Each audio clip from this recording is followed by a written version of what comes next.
Welcome everyone to the 6th episode of the Stray Pixels podcast, not currently sponsored by Honey, so I'll have to keep trying 69 poggers as a promo code on every website and crying into my keyboard when it doesn't work. I am your host, Noisy Pixel staff writer Colin Buchanan, joined as usual by my co-hosts, my fellow staff writer Nathan Mejia, and our editor-in-chief Bailey C. Mangle. Heyo. It's been a minute since we've recorded. How are you guys doing? I'm still feeling the effects of that one beer you fed me when we met up last weekend, man. Yeah, so Nathan and Colin had a we had a rare tete-a-tete. Yeah, we got to meet because I went to Milwaukee as a surprise kind of spur of the moment thing. It was pretty fun. I had a good time. How are you doing in your corner way off way off on the other side of the country, Bailey? I'm pretty well, man. Same old. I know that you've been suffering through. Oh yeah. So this past week, I've been playing KH3 on the Switch Cloud, and I've been playing on Crit. And just today, I finished with the Ozora and all the data fights, and that's going to be a whole massive thing on the site. And I'm excited to write about it because it was really freaking awful. He's so excited to tear it to absolute so shreds. It's so bad. Yeah. What's funny is that I've got the cloud now too. Did you buy it? No. Well, no. Bailey was a bro. So so I had excess codes from a friend of mine who didn't want them anymore. Oh, who didn't want them? So no joke, right? So when all of these Kingdom Hearts communities that I'm now a part of, like there's people who got like extra codes from Square, right? And and like nobody wants them. Like it's the only time I've ever seen. It's so bad. So a friend gave them to me, so I got like 2 extra like codes, and I gave one to Nathan. Yeah. And he's been playing KH1, I think. Yeah, I've been playing through 1. It's amazing how gameplay is okay. Like it's a little off because I know KH1 kind of the best out of all the games. And it's amazing how much I have to adjust my timing just to beat Waka. Just to beat Waka, just to grind for those tech points. Bro, I got to level 15. Points. Yeah, I really wish they'd keep those coming, especially with how crazy you can get within KH3. Imagine they're actually in KH3, but they're only for the gummy ship. They're they're right. That is gummy ship things. Oh, gummy ship.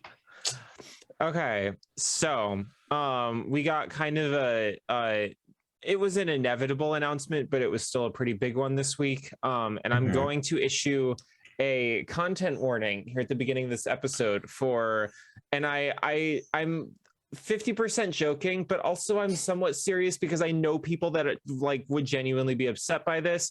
Most of this episode is going to be us complaining about Nintendo. So if you are not in the mood to hear people bashing on Nintendo, please click off now. I don't need your hate comments unless you really want to feed the algorithm and get us boosted. In which case, leave as many hate comments as you want to, and we'll happily get in fights with you in those comments. Just to promote engagement.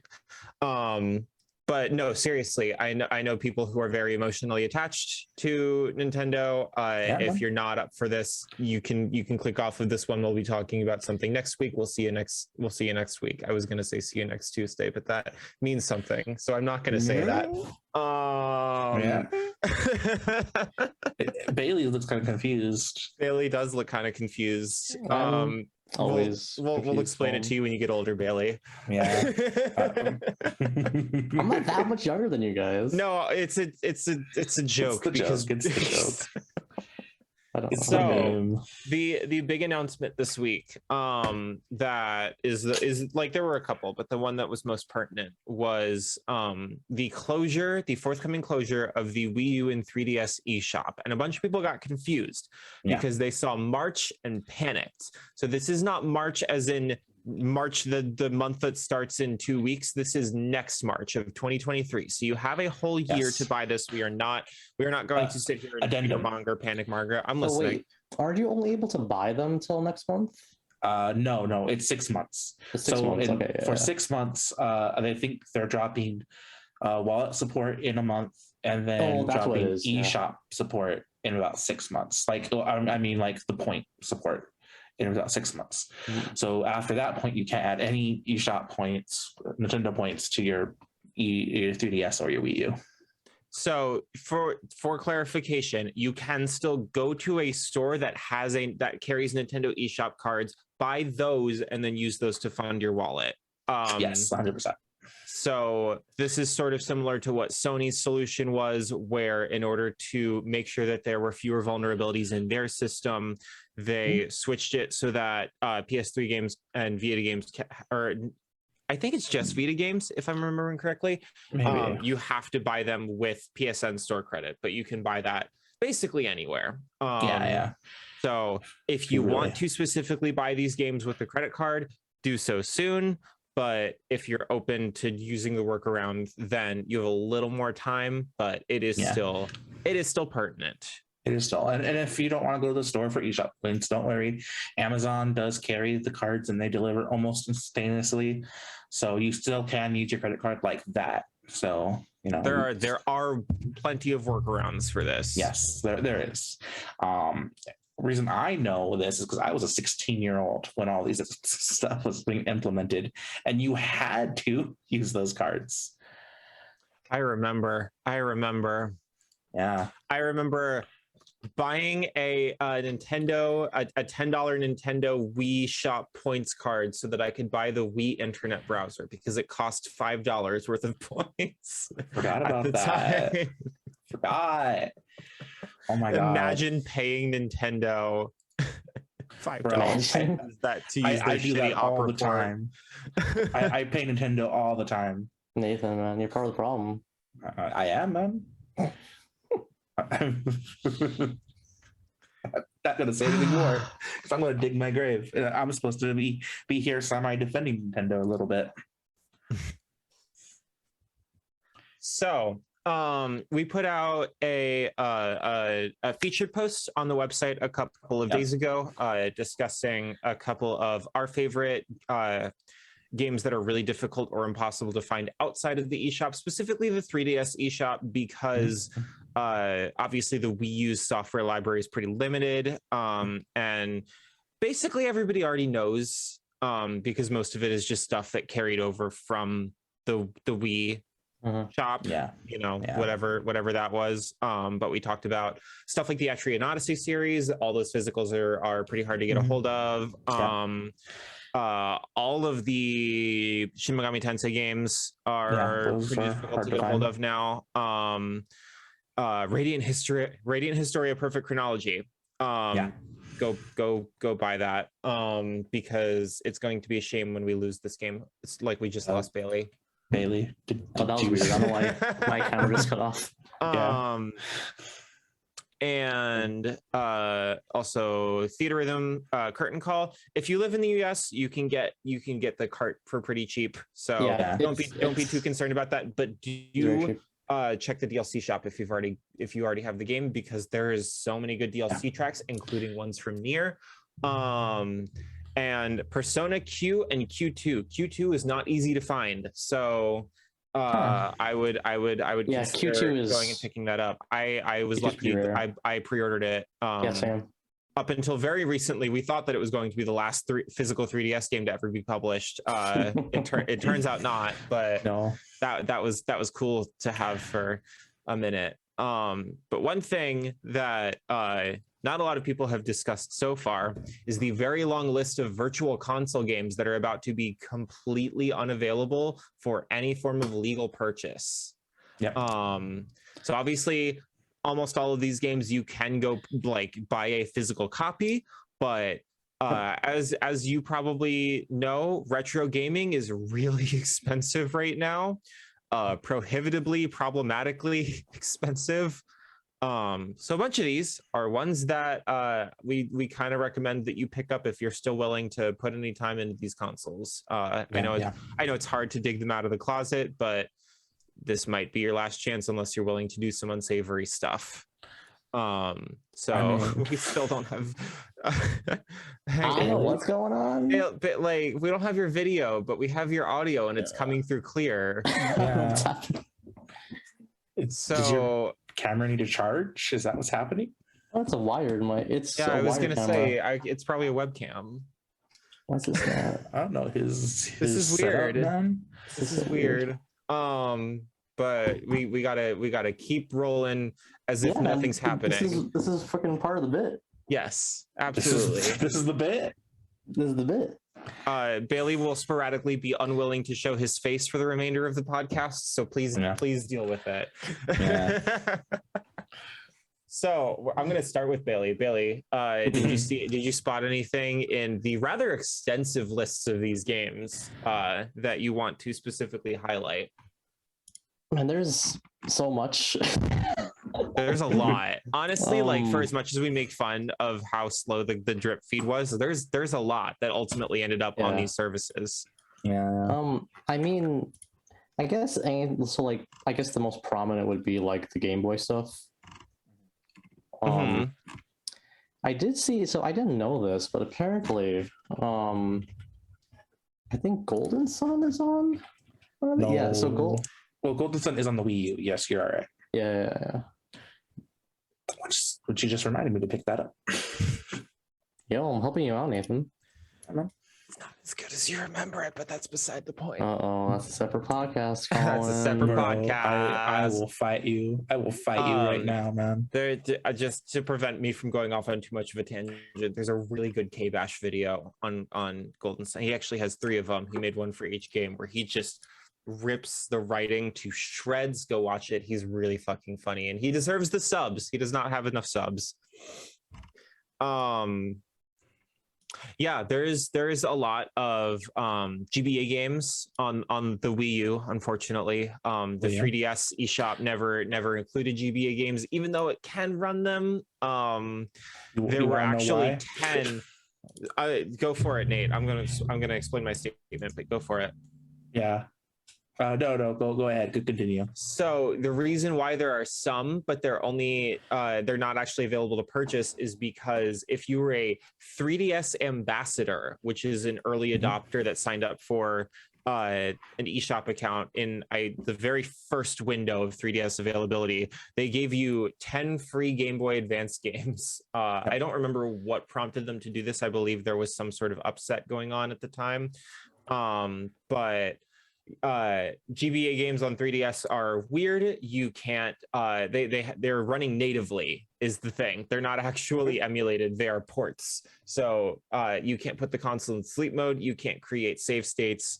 It's running like a regular game. And to this day, any GBA game that you could like theoretically sideload onto the 3DS will also still operate this way. So it's weird. Go ahead, Nate. It is weird, but that's why Nintendo never did put any more on it, because they didn't like the fact that you couldn't put your thing into sleep mode or whatever. It wasn't perfect. It was the issue, and so they scrapped the entire idea after the ambassador stuff. Which is kind of funny, because they would then very much not care about that for a hot minute when the Nintendo Switch Online expansion pack happened, with the worst possible version of Ocarina of Time on it. So do you guys mind if we like go down like system by system and talk about a couple of the things that aren't going to be available for much longer? Yeah. This is going to be across both the hardwares? Yeah. So to clarify, the 3DS, the games that are specifically purchasable are almost all from portable platforms. So that would be the Game Boy, the original one, the Game Boy Color, the Sega Game Gear, and the NES. Super Nintendo games were not specifically supported on the original system, but they are supported on the new 3DS if you happen to have one of those. So there's also those, and then the Wii U supported the NES, the Super Nintendo, the N64, the Game Boy Advance, the TurboGrafx 16, and crucially, the Nintendo DS. You could not actually buy Nintendo DS Virtual Console games on the 3DS, but you can on the Wii U. It's a little janky, but there's a lot of games that's really weird. You know, you can at least somewhat preserve by doing this if you don't own physical copies, because they can be hard to track down now that a lot of retailers don't carry them anymore. Yes. So I don't want to spend too long on NES and Super NES games, if only because almost all of them that are notable have been ported many times, and especially to the NES and Super NES Classic. So that's not too much of an issue in terms of preservation. Like, you can go out and buy a box that still has these games legally on it. And they run reasonably well. Yeah, because even just looking at this list, like most of these, you can go off. They're either on like the NES Classic or re-released in their own legacy packs, or have just been on lock and key by every other publisher. Nintendo's has been the only one kind of keeping some of their older library back. Kind of. So it's mostly some of the ones that have not seen a ton of re-release that I want to talk about. So starting with the N64, one of the big ones is Sin and Punishment.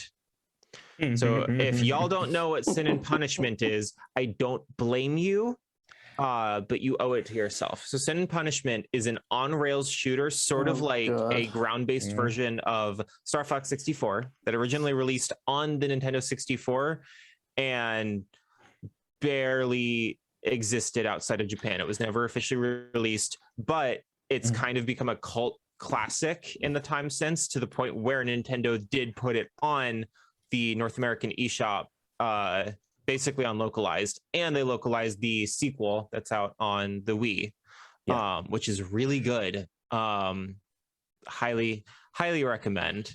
You've also got Harvest Moon 64. Super notable game. The original Paper Mario. Kirby 64. And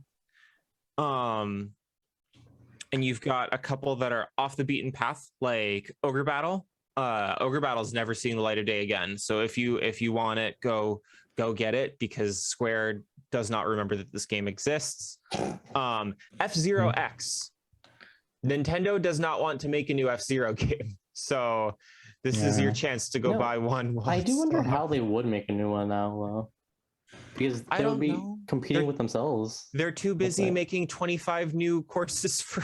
But you were palming for 40 new courses. Yes, I know. I still am. It's just like, people have been demanding F-Zero for a lot longer than they've been demanding more Mario Kart. But I digress. Speaking of which, Mario Kart 64, and Mario Party, I believe 1 and 2. So if you're not keen on the Switch re-releases, your palm, Nathan. My palm, man. It's fucking traumatized. Any that you guys specifically wanted? Oh, Donkey Kong 64 was the last one that I wanted to specifically mention. Donkey Kong says trans rights, by the way. If you weren't aware. Like Donkey Pog, am I right? Yes. Hey, AOC, do you know how to be beaver? No, we are not getting AOC in on the Donkey Kong train. She was on that stream though. He asked her. He asked if she knew how to beat Beaver Pong. She was like, "No, I'm sorry." I forgot about Bomberman 64. Bomberman, so the major notable one from Zelda is going to be those original Pokemon games: Pokemon Red, Blue, Yellow, Crystal, Gold, Silver. these hold the most nostalgia value right now to people our age, being that that's kind of where we started with Pokemon. And those games can get kind of pricey. I have a copy of Crystal that cost me $80. That seems shockingly cheap. And the thing about the virtual console versions of all of the Pokemon games that appeared that were released for the 3DS is they have Pokemon Bank integration. So you can theoretically take a Pokemon that you caught in Gen 1 or 2 on the 3DS virtual console and move it all the way to current Pokemon games. Yeah, and I know you were talking about Harvest Moon, but Harvest Moon, Game Boy Color, they're not like the best games. But those games are going to be completely gone. You can only buy them super priced up. And Harvest Moon never gets re-releases or remakes. The fact that they even re-released Friends of Mineral Town, they don't own, was surprising. So I don't want to talk about Harvest Moon because it's a whole story. It's so upsetting. It's so upsetting. Episode. Bailey, how about you? You got any that you want to talk about? Specifically from the N64. We're gonna keep going down the list. I guess in my case it's a little bit of a weird one because I didn't grow up with the N64. Sure.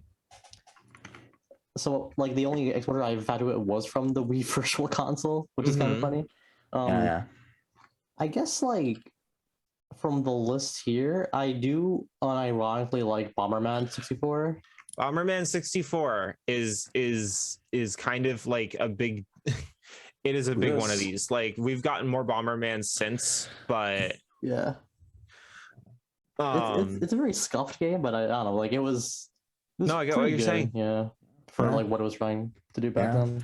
Man, this N64 like list sucks. I'm not gonna lie. It's all like I've mentioned this before. The N64 had a really limited library of games that were actually like frankly memorable. And you've got stuff that's basically obsolete now. Like it's not on here, but there's no reason to go buy like Pokemon Stadium 1 or 2 anymore because we have console like specific Pokemon games in the modern day, and that was really the only selling point for them was getting to see the battles play out in 3D. Now we can just do that in the actual game, and it looks the same because they're still using the same brick. Isn't like part of the controversy with Pokemon now, like how those older games look better with their animations? Yep. And it's a lot of them are the same animations, but.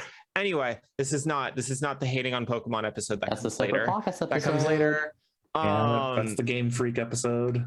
Next thing that I want to mention is all of the Game Boy games and Game Boy Color games and Game Boy Advance games. Really notably, so we've been waiting for a while and we haven't heard any news about it. So basically all, I think, of the Battle Network games are available through Virtual Console. This is your chance to go buy them because we're still waiting on the announcement of a collection from Capcom. So they are available to legally purchase. Go get them if you want them. There is also Golden Sun 1 and 2, as has been mentioned. This is a little bit less newsworthy now because we're about to get the remakes, but Advance Wars 1 and 2 are available. There's games like Final Fantasy Tactics Advance is on the Wii U. What else do we got? We had a bunch of Metabots games. That was surprising. Well, a lot for America. 4 is a ton for America. Yeah. Oh, they had Fire Emblem, the Sacred Stones. Yes. Kind of buggers. Yes. That was the first Fire Emblem I ever played. That's one that I'm surprised that Nintendo hasn't re-released all the GBA Fire Emblems, and they can be like, hey, look, we even translated 6 for y'all. Like don't that seems like a slam dunk. Paw. Don't do it. Don't do it, Colin. I don't know. But Game Boy Advance is a platform that it's not easy to legally still find versions of a lot of these games. Some of them have been re-released, but we're waiting on a lot of them. again, we've got F-Zero. We've got the original WarioWare. So if you have any curiosity about where that crazy madness started, I still remember the promotion for that game. That was nuts. Pokemon Pinball's on there. I'd still like them to make another one of those. It's kind of hard to imagine that the last legal way to buy several of the only ones that exist is about to go away. Yeah. This is like a funeral stream. It is. It truly is. Well, I mean, my working title for this episode is The Death of the Virtual Console. So because that'll grab some attention. You're gonna love the thumbnail we use for this, Colin. Yeah. I'm afraid to find out what I made Ryuji make something. It's something. It's so stupid. It is the best idea I've ever had. Oh my god! You don't know the power it fills me with just to go, Ryuji, do this, and he goes, okay. Too much power. It is too much power. Oh, Nathan. Oh my gosh. Oh my gosh. And then going back to Game Boy, you've got a whole bunch of stuff. You've got Kirby Dream Land 2. They're pretty much all the Kirby games. Super Mario Land 1 and 2 never been re-released outside of that. You've got the original Metroid 2. So if you don't happen to like the 3DS remake and you haven't played AM2R, go for it. Wario Land, the first Wario Land is a strange game, and I encourage people to go try it. It's so fucking weird. If you haven't before. Bailey, do you have any Game Boy games that you want to go out of your way to eulogize here? The OG Game Boy or the Game Boy Advance? Either. Oh, okay. Let's see. Toki Tori though. Toki Tori. You would. I actually did play that on Game Boy. Oh my gosh. So stupid. I love that. There was the Zelda Oracle games. I forgot they were on here. Yeah. Oracle of Ages and Seasons have not been re-released. Wonka W. Why is on this list is the developers listed as Nintendo? They did not develop those games. No, they didn't. They didn't make those. We found a hole in Wikipedia? Yeah, we did find a hole in Wikipedia. Just gonna edit that real fast. Cancel us. We're using Wikipedia as a source. Your high school English teacher would be very, very disappointed in us, and we're so sorry. Yeah. I actually have a couple more that I noticed were here. Pokemon trading card game. The Pokemon trading, the original one for Game Boy Color is on there. Yo, Burger Time Deluxe. Time Deluxe. Get out of here. Get out of here with that. Oh, this is like Donkey Kong 2.0. No, but seriously, we only ever got the first one. It is, aside from the PC version, the only video game that we've ever gotten of the Pokemon TCG. It's honestly pretty good. I have a lot of nostalgic memories of it that hold up nowadays. And if you have been disillusioned by Yu-Gi-Oh! Master Duel and desiring to go back to your childhood when card games were simple and you took one turn at a time, go play this game. It's really good. Lufia Legend Returns, the original Mario Tennis, which if you have gotten used to the newer games, this is on another level. It's a whole RPG. Go for it. I love this game so much. But the last if we're just like jumping around a little bit here, we're missing out on Legend of the River King 1 and 2 is up on this list, as well as Pokemon Puzzle Challenge. Real quick, Puzzle Challenge and Puzzle League are two moderately different games. Puzzle League is not on the N64 Virtual Console, if I remember correctly, but weirdly enough. This was back when Nintendo was actually doing experimental stuff with puzzle games and not just re-releasing Dr. Mario over and over again, like they have been recently. And the last things that I want to specifically highlight are there's not many DS games, but not all of them are easy to find, and some of them are especially worth mentioning. One of which is Pokemon Mystery Dungeon Explorers of Sky, the best game in the entire franchise. If y'all have not played the Mystery Dungeon Explorers games and you are an adult who has been looking for a mature Pokemon game, this is your PSA. Go play Explorers of Sky, because it is exactly what you have been looking for out of this franchise. Wait, they had Spirit Tracks? Yes, yeah, Spirit Tracks they did. On it. Yeah, I mean that's a game. Spirit Tracks is a game. That's a really bizarre. Trains. Bailey, do you like trains? They're all right. You know, They're I do all live. right. You know, I do live near them. You know, so. Yeah, Pokemon Ranger games though. Pokemon Ranger was weird, and kind of a little too challenging, I think, for kids, but I think it's easier with the bigger screen. So absolutely go for that. Yeah, I've never actually played them myself. You can abuse your gamepad a lot better than you can abuse the tiny little DS screen. Mario Party DS? Mario Party DS was okay. I think Advance was better. WarioWare Touch, though. I think that was a really good one. What is Wario Master of Disguise? What's this? Master of Disguise was weird. Yeah. It was effectively another Wario Land.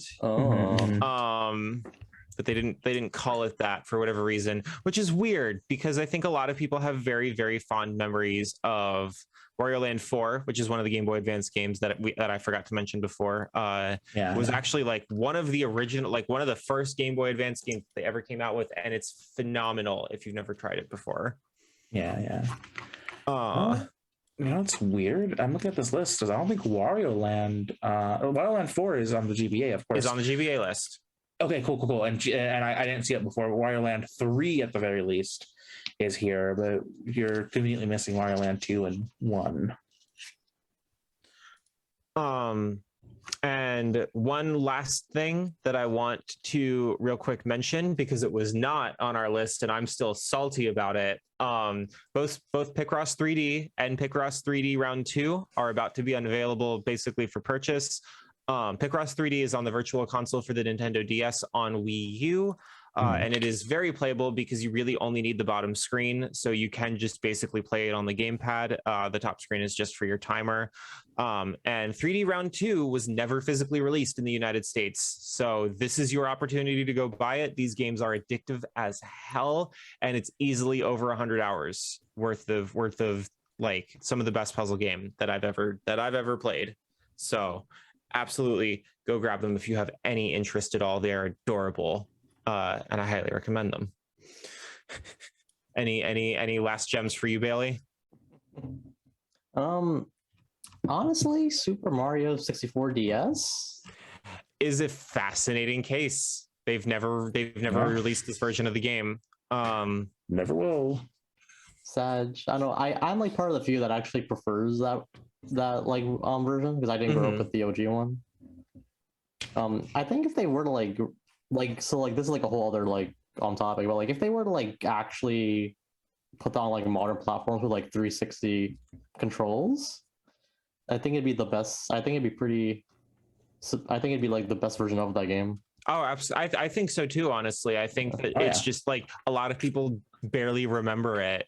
Yeah. Because it was so early in the DS's lifetime, and it was literally like they only made it as a demonstration of, hey, the DS can do 3D graphics. So hey, third parties, you guys can feel comfortable trying to do 3D graphics for this system. It was a good litmus test, and then when they actually put it out and all the extra features like L is real and all that shit was and really multiplayer and extra characters. It was kind of like this weird fulfilled promise of all the old like schoolyard. Luigi's in this one. Yeah, Luigi is in this game. Nathan, he's not dead. No Luigi, such. Bro, I will forever yeet Waluigi off a cliff. Oh no. I hate Waluigi. That's a whole other podcast episode there. The Waluigi episode. Bro, he is the most nothing character created to die. Oh my god. You're supposed to be the pro Nintendo one here. Okay. We're gonna I'm 1,000% behind Nintendo's act of never putting him in Smash outside of a trophy. Okay. Silence. We're gonna take a quick break to calm heated Nate down. In the next part of this episode, we are going to discuss the ramifications of this decision and Nintendo's recent attitude shift on the preservation of old games and the ownership of digital content. So stick around for that, and we will be right back. So guys, about Kamen Rider. Oh my god. That's gonna be on the second part. What I hate is that you edit these episodes, so you can just leave that in if you fucking want to. Yeah, I probably will. Oh my god. Okay. Anyway, so first half of this episode was a giant list of our favorite games that are about to be unlegally purchasable in a way that supports the developers. The second half of this episode is going to be a rather more pointed discussion of Nintendo's seeming swerve, basically, on whether people should be able to own their digital products, and also the preservation of older games, which was the stated purpose of the virtual console basically when the idea was pitched to us. So a couple days ago, the Video Game History Foundation basically formally very publicly criticized Nintendo's decision to close the Wii U and 3DS eShop for this specific reason, that there's all these games that are going away and they will not be purchasable in any sort of permanent state, because Nintendo now seems to think that their subscription service is a perfectly viable way to preserve old games. I have thoughts about this. And I had thoughts about this from the very moment that I saw that headline, but I want to hear what your guys' reaction was first. I think we all kind of feel the same way, sort of. Probably. Like, probably differing levels of, like, passion, but I think we all find Nintendo's mentality here, like, really, really, like, terrible, for lack of a better term. Like, I think the major thing here is that we're not, like, businessmen. Like, we don't have that, like, we don't have their we don't have their perspectives, you know? Mm-hmm. Like, we don't care about, like, I'm sure there's, like, some legitimate reason for why they're, like, doing this for, like, some sort of, like, profit reason, but from, like, aside from that very minute, you know, that very, like, meager amount of like, high-end people, you can't really side with them. Nate, how about you? So I am an avid Nintendo shill. I love Nintendo. We had to have one. I'm so sorry, guys. Yeah, we had to have one. I am that guy who I bought the Wii U. I bought the Nintendo Wii. I was a GameCube guy. Only reason why I had a PS2 was because of Kingdom Hearts. Funny enough, we'll talk about that later. You know, so it's kind of weird, but Nintendo has always had this mentality with digital purchases and, of course, the older library. I mean, look at the Wii and the original DS, and even the Nintendo 3DS. Your purchases are locked to your console on those things, so you can never re-download them, and it was a one-time shot. You're done afterwards. So, funny story about that. Actually, that is not technically true. You could enable your account and all of your downloads on a second console, provided that you sent Nintendo a police report verifying the theft of the original console. What? That is the only way that Nintendo would allow you to reactivate your purchases on a second system. That's like actually is you sending them a police report verifying that it had been fucking stolen. Yeah, man. That is how. So what? That's so weird. Basically, the root of the problem is Nintendo's extremely broad definition of the concept of piracy. And I'm going to say right ahead of time, Noisy Pixel does not specifically endorse piracy. We are discussing it as, basically a concept that really is not quite as significant as most publishers make it out to be, especially not in modern times when we have the convenience of digital storefronts.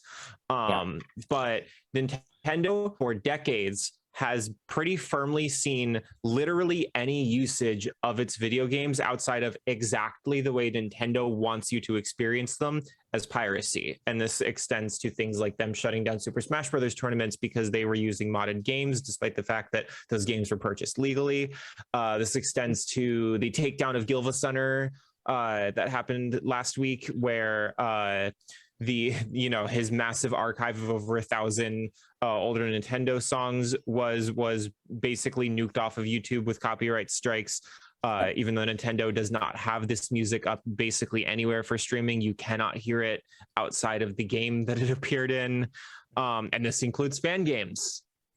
As has been made fairly famous and evident by the fact that anytime Kotaku starts talking about a fan project, everybody says, "No, shut up! Yeah.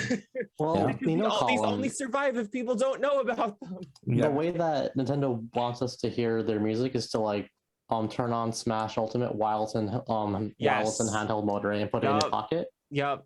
Sound test mode for Smash Ultimate is the ultimate solution. That is your Nintendo Spotify.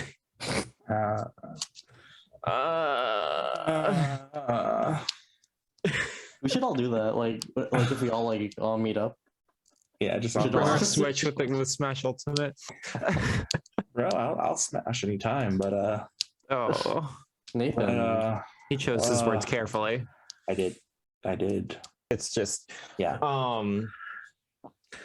So, and this is kind of expanded recently, because now that we've seen the Nintendo Switch Online service coming into what they're trying to push as greater prominence, because until now this has been kind of a niche product. A lot of people don't really use it for online play because Nintendo's online play has not really improved in the last few generations. So the real selling point has been the library of classic games. That is, we've all been waiting for a Netflix for classic games, and Nintendo has kind of created that for themselves, except the content release is, as I've mentioned before, extremely slow. And now we've got the expansion pack, which is a super questionable name for this, that costs more than twice the original price of the service, and in addition to including N64 games, also now includes DLC for Switch games. They started with the Happy Home DLC for Animal Crossing, and now we're getting the Mario Kart expansion.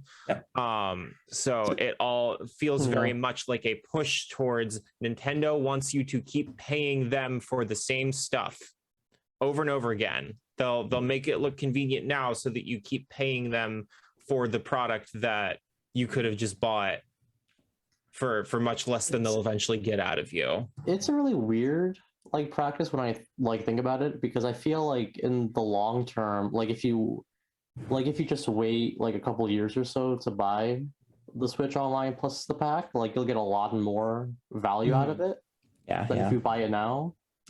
So I'm curious to see if they're gonna keep this kind of system going on with or even start phasing out older games so that no, Colin. Yeah, that's that shit. I've been waiting to hear that starting to happen, honestly. Yeah. Oh man, that would be. Oh my god, that would be.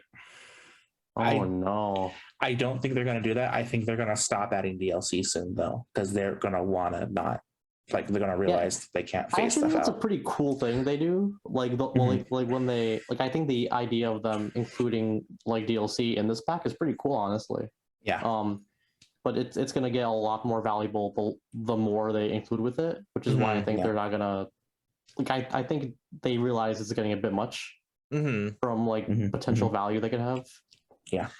But it's it kind of, if I can go back to this for a second, it kind of ties back into what I said in the episode about Game Pass, where we are very much de-emphasizing paying upfront for a product that you then own in perpetuity.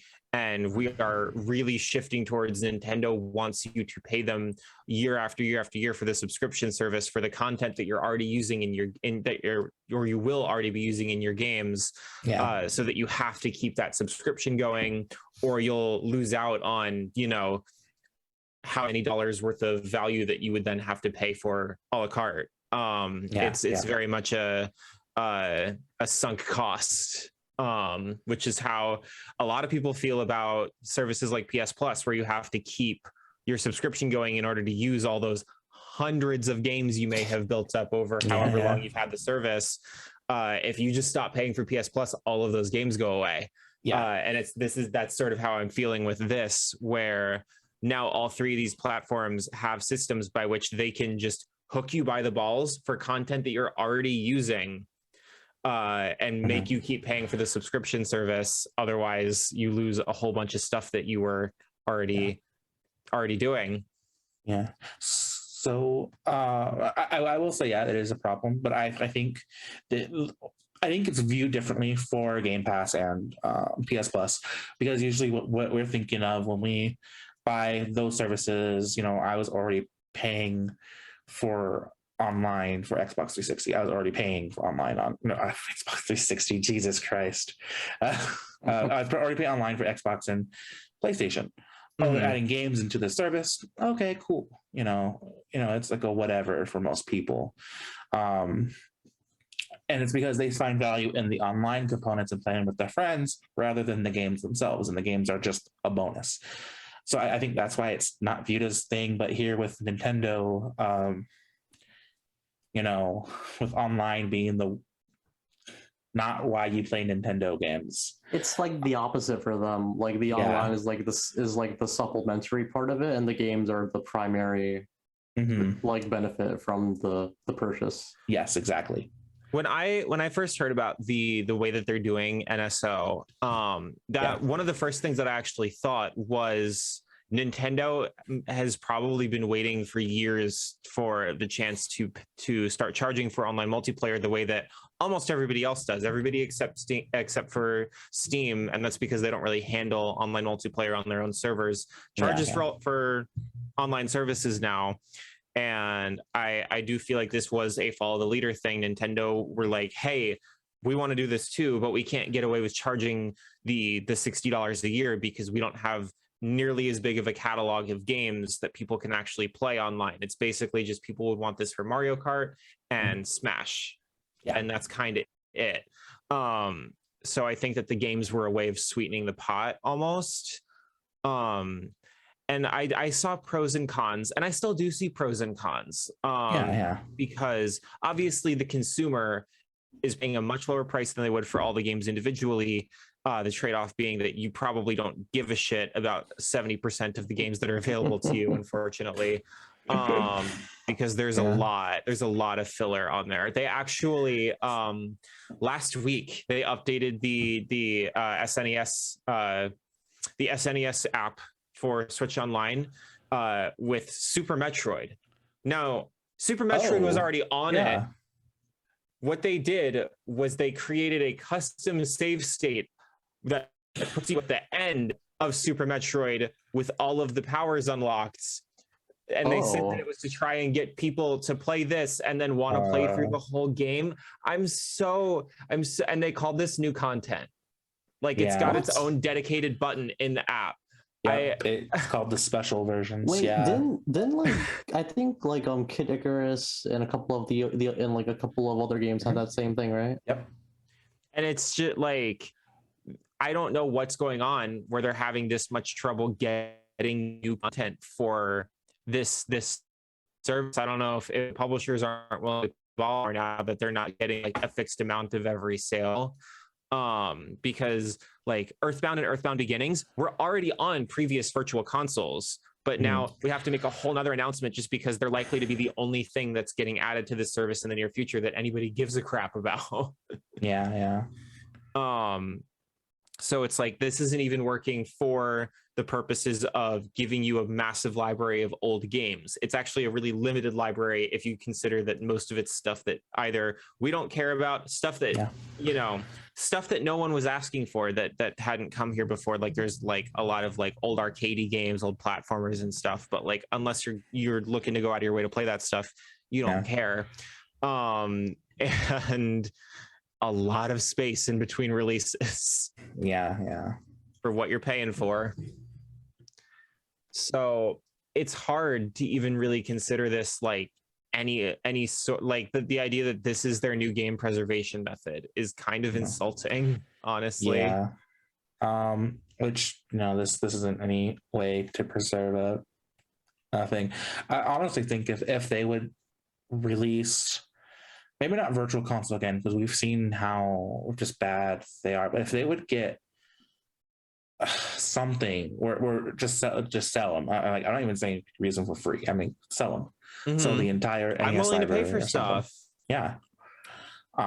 Because like there are so many games that deserve to be played, deserve to be preserved in a digital format. It just because of it needs to do it. And here's the monkey paw with everything, is that tech people are the worst people, and I know that. I'm a tech person. I am a software engineer. Yes, we are lazy. We will take whatever code everybody else has already made to do whatever we want it to do. And a lot of people are just seeing like, oh, where's the profit? Where can I profit from this? How can I profit from this? And Nintendo always wants you to engage with the new stuff because it drives up awareness of Nintendo. They feel like people aren't going to care about Mario by playing Mario 64, which I hard disagree. People will want to backtrack or play as they want, but you have to play Mario Odyssey. That's the new one. That's one of the things. That way you can get excited for their next new product. You can't play Smash Melee because you have to be excited for Smash Ultimate right now. So when we announce Smash Pen Ultimate, that's backwards. That would be the one before Smash Ultimate. Nathan. That was the joke. Yes, I'm sorry. Super Smash Brothers Ultimate. Yes. You get excited for it, and Nintendo is weird about it because I think Nintendo is one of the few publishers that don't need that. They don't need to create this hyper awareness bubble. They don't they could announce a new Mario tomorrow, and I guarantee you 5 nerds are going to faint. Minimum of 5 nerds are just going to faint from a new Mario coming out. Would you be one of those nerds, Nate? No, God, no. It'll be like me and Bailey watching the E3 2013 KH3 reveal. Yeah. He's gonna like hyperventilate and just collapse on voice call. Yep. Figure it out. Yo, Mario! Mario! Yeah. I get more excited for Zelda, and like I will even say I even get more excited for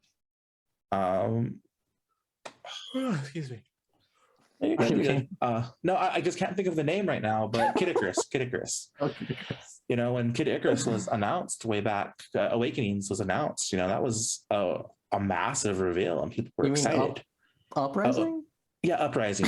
Awakenings. Well, Fire Emblem too, but yeah, I meant to say Uprising. Nathan, losing his mind. Bro, you don't even understand anymore. You don't even understand how bad I'm losing my mind. The Mario got you too hyped up, man. You got to calm down a bit there, man. Yeah, man. He psyched himself up. Too hyped for Odyssey 2. I hope it's not Odyssey 2.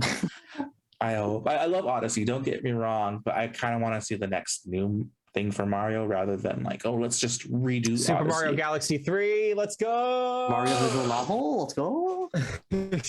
Bro. Okay. Mario is missing 2. Yo, that would actually be pretty hype though. Dude, I just want a good Luigi's Mansion game again. That was like the first game.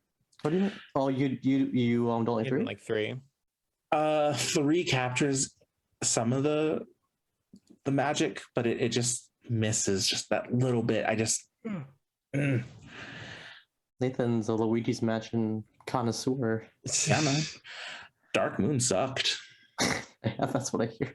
Well, the good news is that it will very soon not be legally available anymore. So, steering us back on topic. Can you wipe it from my memory too? Oh no, Nate. Being kind of toxic. Yeah, man.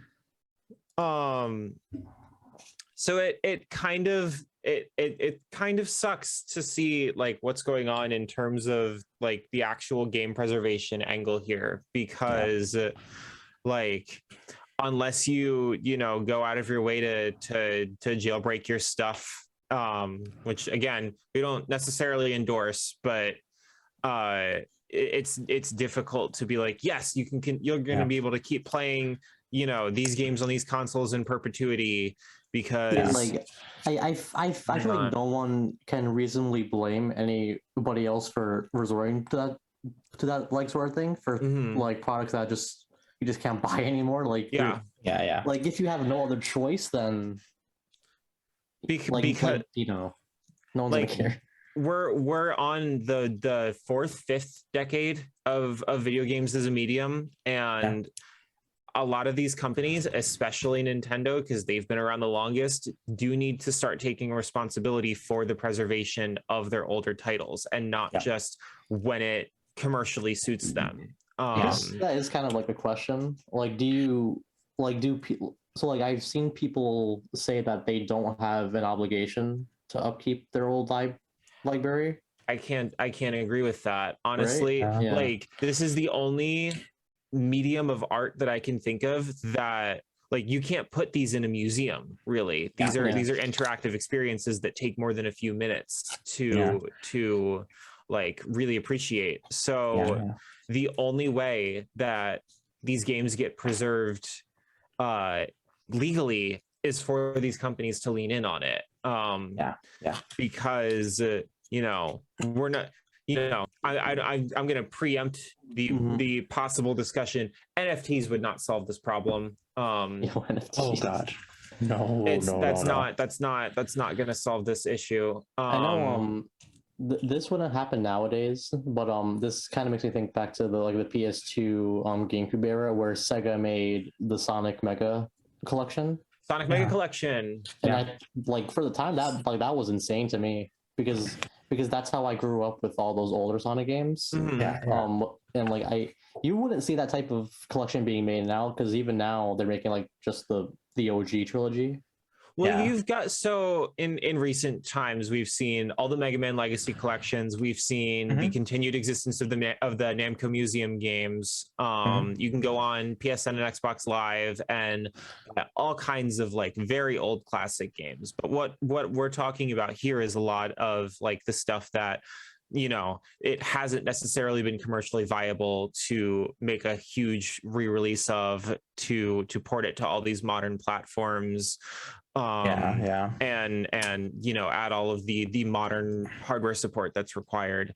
I think that it's hard to say what the solution to this is without just saying Nintendo needs to stop going after ROM sites and stuff. But it's difficult because there's not a solution that's easier than that, and that's not easy because that's it's illegal. There's not any two ways around that. There is some ways you can see it, but the issue is that there's a lot of things that need to be done, and this is unfortunately, we're hitting this now, but movies went through something very similar to this, where the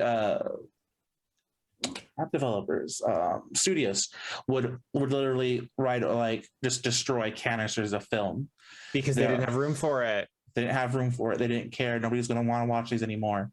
We still have episodes of certain TV shows that are legitimately lost. Doctor Who is the big famous one. Really? There's lost episodes? There are lost. Yes. There are many lost. The first Regeneration episode is a lost episode. Oh wow! I didn't.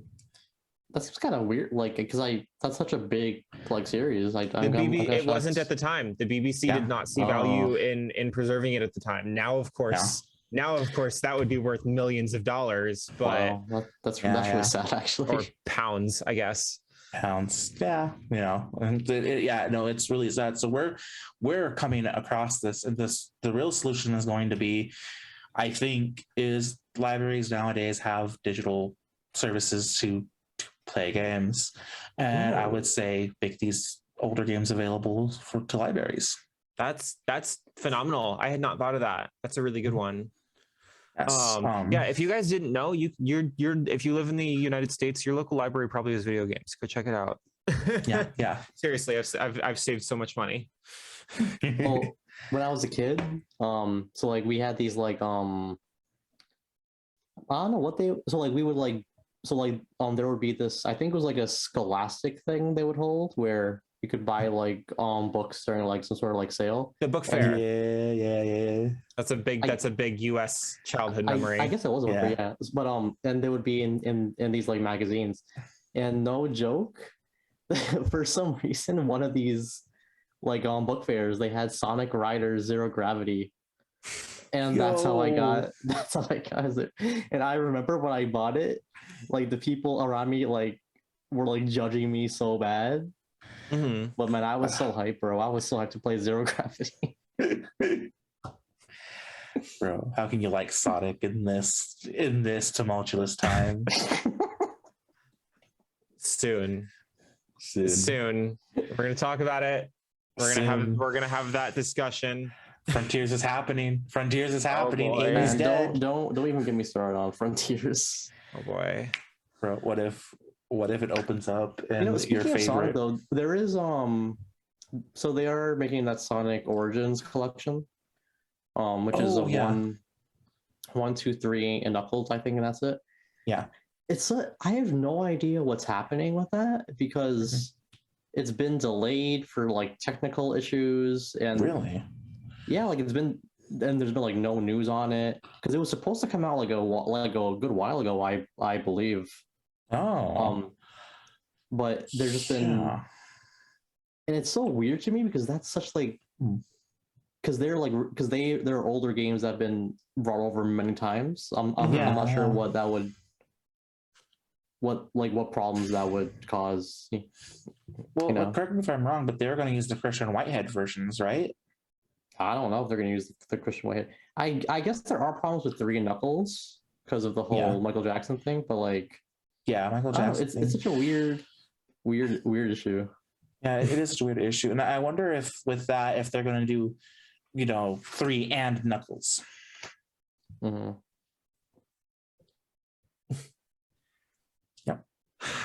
So, Bailey, do you have any thoughts on ways that we could preserve games? Quite frankly, I guess there's so like I kind of wonder which people prefer. So like, do people prefer like the Netflix style of like Game Pass and Switch Online, or if they prefer kind of how it was back in the Wii days where you just bought them individually? The tough part about the Netflix style is it's more convenient now, but it then requires an endpoint. Like at a certain point, this has to be made free indefinitely. That is the only way that this counts as preservation. And in that case, it's like you're gonna have people who just wait it out. Until the console is like at its like end date, and they can just like utilize them all being free. Yeah. And I mean, whenever stuff gets delisted, that has been like, people always ask like, why don't they just make it free? Like, it's a valid question sometimes, but sometimes it's like, well, they got to make whatever money they still can off of it. They literally can't make it free. So there's a lot of negotiation that has to be had. And as we're moving forward, it's just going to be something that has to be on everybody's minds. It has to, like, we have to push back on not even just these stores getting closed down like we saw with the PS3, PSP, and Vita last year. But a lot of these companies need to keep up with their older libraries and provide some kind of method for accessing these older games, because it is, at the end of the day, it is an art medium. And regardless of even the quality of the game, it is something that should be preserved. So do you guys have any closing thoughts? Yes, I will say this. Remember back you said that people think it's not that company doesn't owe you anything. Company does not have to keep up with the stuff. And I can say this: think about this: movie studios always keep up now with their back catalog and provide it to a free things. What makes video game companies any different? Yeah, I think it's just a matter of like expectation, because there's no like precedent set for that yet, as opposed to movies. Yeah, probably. Fair enough. Hopefully we can keep this conversation going elsewhere in perpetuity. It's always going to be something that we got to think about. Yeah. So thank you guys for listening to another episode of the Stray Pixels podcast. We post every Tuesday on your podcast app of choice and right here on the Noisy Pixel YouTube channel. Do you guys have any solutions for this issue that we've been talking about in terms of how companies should handle game preservation going into the future? And do you guys have any Wii U or 3DS games that you were until now holding off on buying that you're now scrambling to go get? Let us know in the comments on YouTube or let us know on Twitter. You can find me at the Arcane Ranger. You can find Nate at Less Than Nathan, and you can find Bailey at Orpheus Joshua, or the site itself at Noisy Pixel News. The Stray Pixels podcast is brought to you by NoisyPixel.net. Noisy Pixel is run by a group of gamers who work hard to bring you the latest news, reviews, previews, podcasts, and more. So please like, subscribe, and follow to keep up with our future content. I'm Colin. I'm Nathan. I'm Bailey. And we'll see you guys next week.